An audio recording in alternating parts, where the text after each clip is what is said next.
എന്താ രാമേന്ദ്ര പ്രശ്നം? ഇപ്പോഴും ഗെയിം എന്താണ്, ടാസ്ക് ലെറ്ററിൽ എന്തൊക്കെ ലൂപ്പ് ഹോൾസ് ഉണ്ട്, ഗെയിം എങ്ങനെ കളിക്കാം, എങ്ങനെ വിന്നർ ആവാം എന്ന് നമുക്ക് പഠിപ്പിച്ചു തന്ന നമ്മുടെ റഫ് ആൻഡ് ടഫ് വിന്നർ,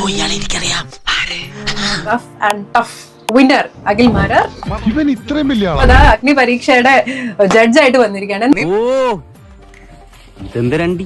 വെറുതെ പോയി കളിച്ചും ചിരിച്ചും തമാശയൊക്കെ കളിച്ചങ്ങ് കയറിയാലും അവിടെ സർവൈവ് ചെയ്യാം എന്നൊക്കെ കരുതുന്ന കുറെ ആൾക്കാരെ എല്ലാവരോടും എനിക്കൊന്നേ പറയാനുള്ളൂ, ഇതൊരു മഹാസംഭവമാണ്.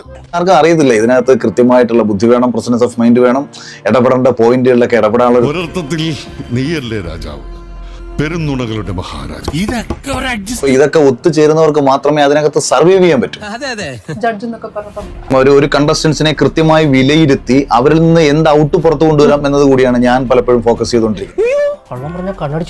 നിങ്ങൾക്ക് സീസൺ 5 ഏതെങ്കിലും ഒരു പോയിന്റിൽ അഖിൽ മാരാരുടെ ഓപ്പോസിറ്റ് ഞാൻ ആയിരുന്നെങ്കിൽ ഞാൻ അയാളെ കീഴ്പ്പെടുത്തിയേനെ അങ്ങനെയൊക്കെ തോന്നുന്ന മൊമെന്റ് ഉണ്ടെന്നുണ്ടെങ്കിൽ വാ നമുക്ക് സംസാരിക്കാം. ഞാനൊരു വലിയ സംഭവം അല്ലേ, എന്നെ കമ്മ്യൂണിക്കേറ്റ് ചെയ്തു അല്ലെങ്കിൽ വാദിച്ച് പരാജയപ്പെടുത്തി കഴിഞ്ഞാൽ നിങ്ങൾക്ക് കുറച്ചുകൂടെ കോൺഫിഡൻസ് ആയിട്ട് അകത്തേക്ക് ഒരു വിന്നർ എന്റെ മുമ്പിൽ പരാജയപ്പെട്ടിരിക്കുന്നു. അപ്പൊ നിങ്ങൾ ഈ ഷോയിൽ എങ്ങനെയിരിക്കും Akhil Marar the winner off season 5 വീണ്ടും ഈ ഒരു ജഡ്ജിംഗ് സീറ്റിൽ വന്നിരിക്കുമ്പോൾ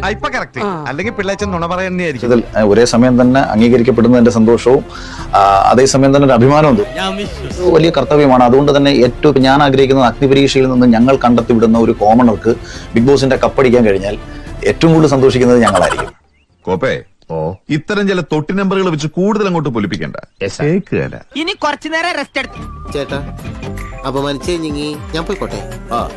അപമാനത്തിന് തന്നെ അപമാനമാണ് നീ. തൽക്കാലം ഇത്രയും മതി.